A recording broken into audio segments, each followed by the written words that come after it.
In today's lesson, we're going to have a look at the mode and range of a set of data.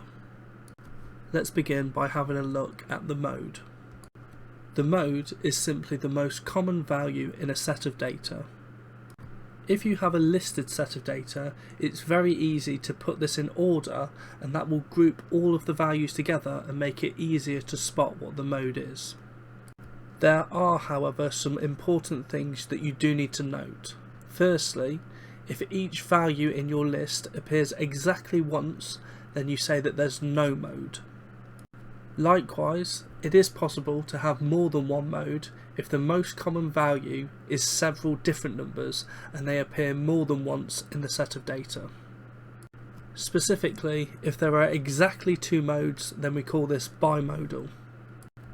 One of the benefits of using the mode as the average that you choose is that you can also find the mode of words or objects. So for example, colours. The modal colour could be blue or red or green and so on. That means that your average doesn't necessarily have to be a number in this case. The mode is a good way of finding out the most favourable or most popular result. So let's have a look at some examples of calculating the mode of different sets of data. In these examples, we'll have a look at situations where we have exactly one mode, more than one mode, and no mode at all. So, if I wanted to find the mode of part A, the first thing that I'm going to do is put the values in order of size. So if starting with the smallest, it would be 0, 1, 2, 3, 4, 4, 5, 7, and then 8. That's all of my data from smallest to biggest.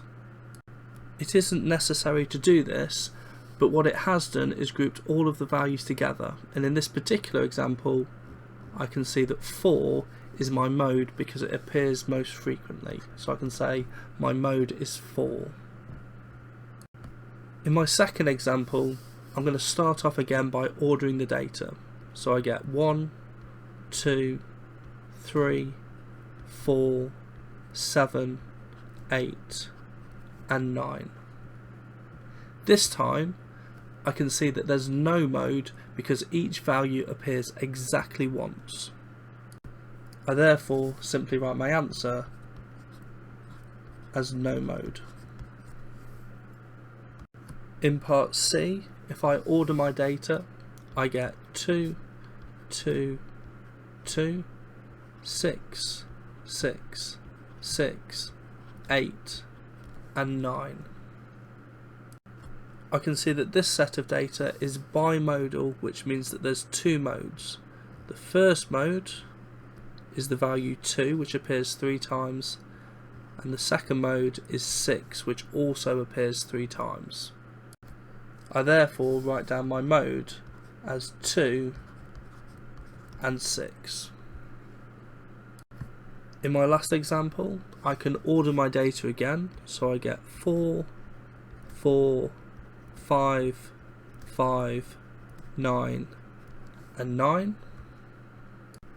I can see that the value 4 appears twice, 5 also appears twice, and so does the value 9, and therefore my mode would be 4, 5, and 9. So in this case we get 3 modes. The next thing that you need to be able to calculate is the range. The range is the difference between the largest and smallest value in a set of data. In maths, you actually need to calculate the value of this difference in order to get the range. The range is not an average, but shows you how spread out the data is. This means that the bigger the range, the larger the spread of the data. A large range usually implies that the data is less consistent, but this obviously depends on the context of the question and the data that you're looking at. So let's have a look at some examples of calculating the range. As before, we can order our data to help us do this. Whilst it's not necessary, ordering your data will put the largest number at one end and the smallest number at the other, making it really easy to find the range. As these are the same sets of data that we used to calculate the mode in the previous examples, I've already put them in order, and it would look something like this.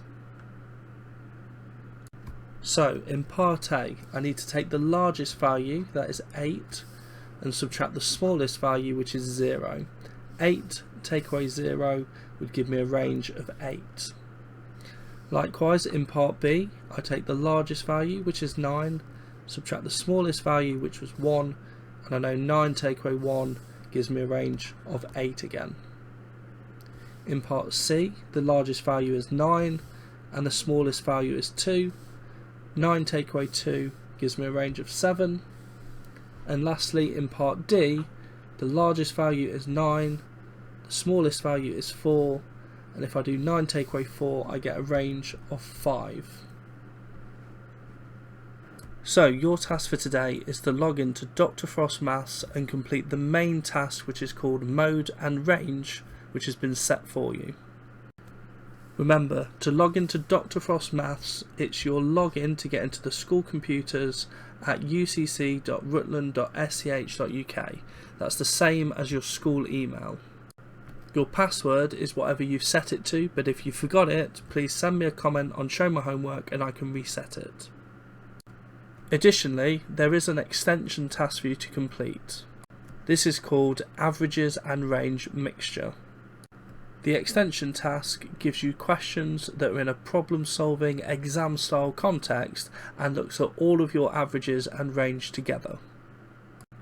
Whilst this is harder than the main task, I do recommend you all have a go at it because it's not too bad. If you are struggling to complete some of the work from today's lesson, then please do not hesitate to get in touch via comment on Show My Homework. I'll try to make myself as available as possible and get a reply to you as quickly as I can. If the issue requires a little bit more input from myself, I might ask to arrange a time to meet on Teams where I can give you some personalised help with that specific problem.